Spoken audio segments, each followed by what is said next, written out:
Selamat datang di Pojok Santai.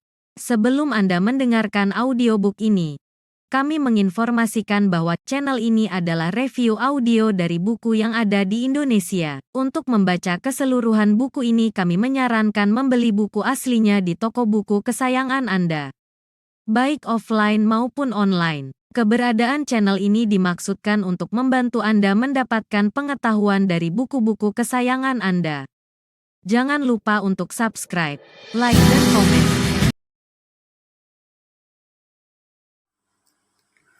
Selamat datang di Pojok Santai, channel khusus yang membahas komik dan novel dengan cara asyik.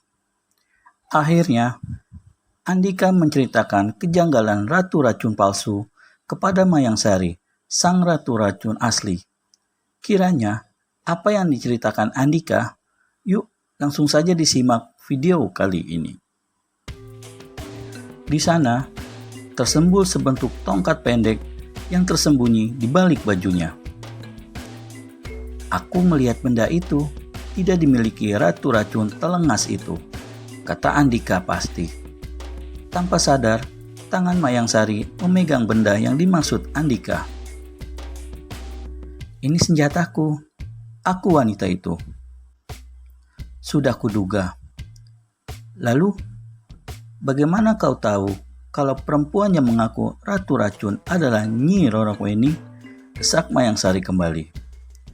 Tanpa ingin bertele-tele lagi, Andika segera menceritakan penyelidikannya selama ini.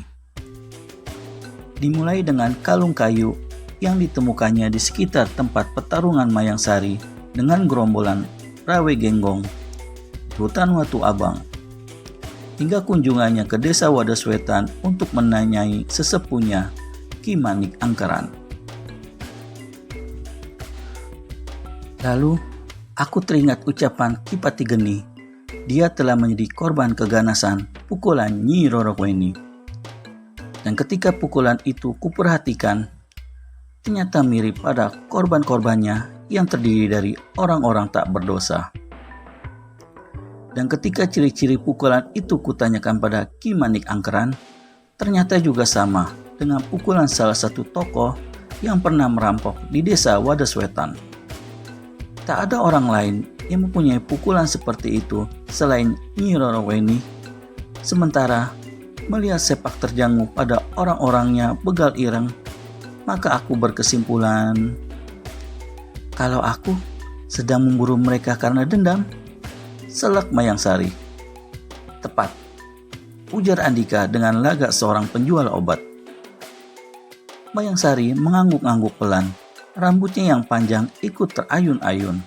Sinar matanya sendiri terlihat kagum pada Andika karena mampu mengungkap rahasia dirinya dengan tepat. Sekarang, kau harus jawab pertanyaanku, pinta Andika lebih lanjut. Kenapa kau dan Nyi Rorokwini memiliki racun dahsyat yang juga dimiliki oleh seorang tokoh kalangan hitam yang hidup puluhan tahun lalu? Ki Guntara. Dari mana kau tahu? Mayang Sari menghela napas berat sesaat. Dia adalah guruku, kata wanita itu. Ki Guntara pernah menceritakan tentang Ki Patigeni yang pernah mengalahkannya. Sejak dikalahkannya, guruku menjadi sadar kalau di dunia ini tak ada orang yang paling tinggi. Sesakti apapun orang itu, suatu saat akan tetap jatuh dan tak mungkin menghindari kematian. Ingat pada kematian, dia ingat pada kekuasaan Tuhan. Sampai akhirnya, seluruh kesalahannya disadari dan bertobat. Mayang Sari menghentikan ceritanya. Wajahnya tanpa dirundung keprihatinan dalam. Tapi kau belum jawab pertanyaanku tadi kan? Usik Andika. Mayang Sari tersadar. Sejak saat itu, guruku menyepi sekaligus mengangkat seorang murid bernama Rorokwini yang kala itu berusia 16 tahun. Sayang, Rorokwini ternyata memiliki watak buruk.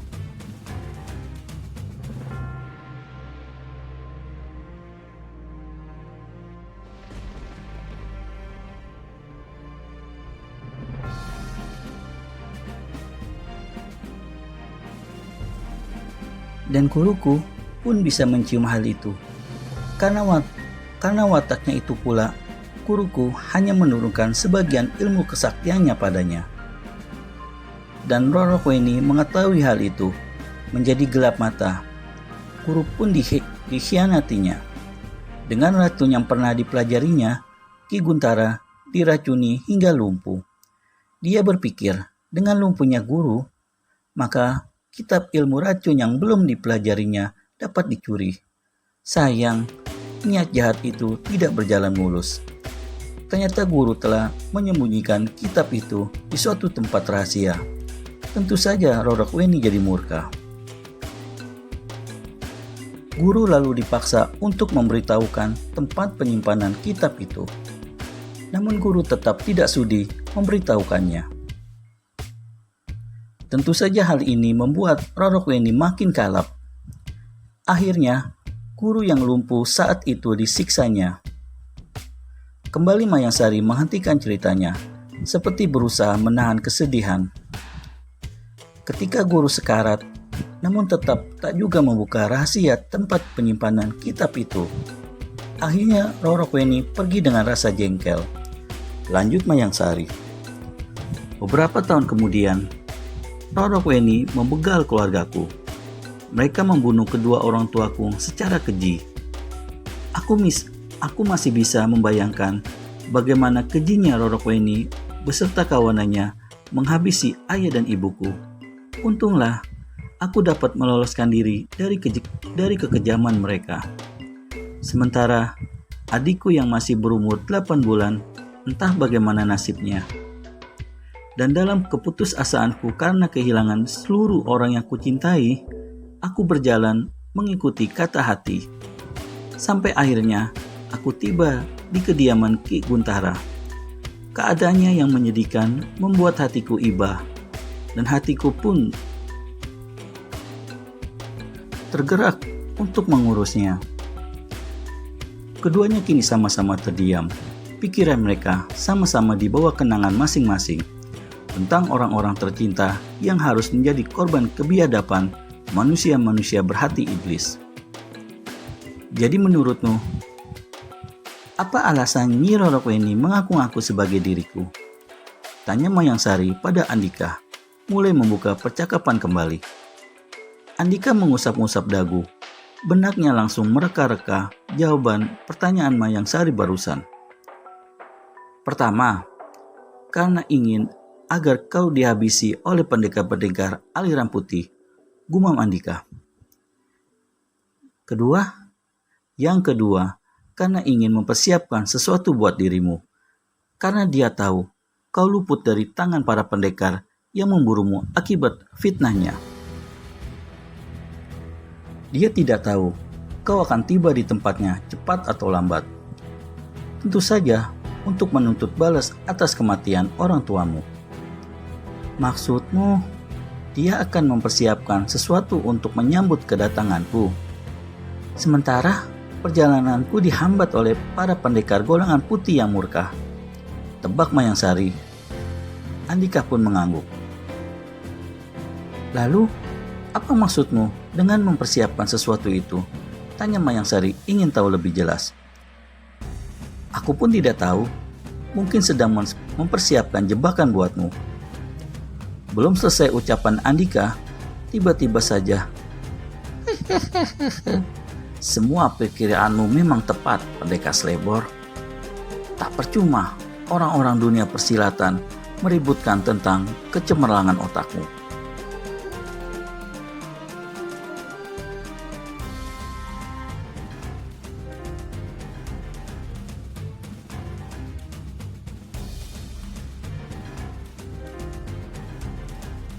Tiba-tiba terdengar tawa melengking yang mendirikan bulu roma. Tubuh Andika menegang, naluri kependekarannya yang terlatih memperingatkan dirinya kalau bahaya akan segera tiba. Kau tahu apa nama daerah ini? Bisik Andika pada Mayangsari. Ini lembah Burangrang. Kenapa kau menanyakan hal itu? Andika tidak menjawab pertanyaan heran Mayangsari. Kau tahu tempat Nyi Rorokueni? Andika malah bertanya lagi. Mayang Sari terkesiap, wajahnya semakin terlihat tegang. Dia tinggal di lembah Burangrah. Lembah ini, desis wanita itu menjawab pertanyaan Andika barusan. Mata Andika menyipit, sepasang bola matanya bergerak kian kemari, memperlihatkan kewaspadaan. Itu artinya kita telah masuk dalam perangkap Nyi Roro Kueni tanpa disadari. Jelas pemuda itu nyaris mendesis. Benarkah dugaan Andika bahwa dirinya dan Mayang Sari telah berada di daerah Nyi Roro Kueni? Ketegangan akan semakin terasa di video selanjutnya. Pastikan kamu sudah mensubscribe dan tekan tombol lonceng untuk mendapat notifikasi video terbaru dari kami. Terima kasih dan sampai bertemu kembali.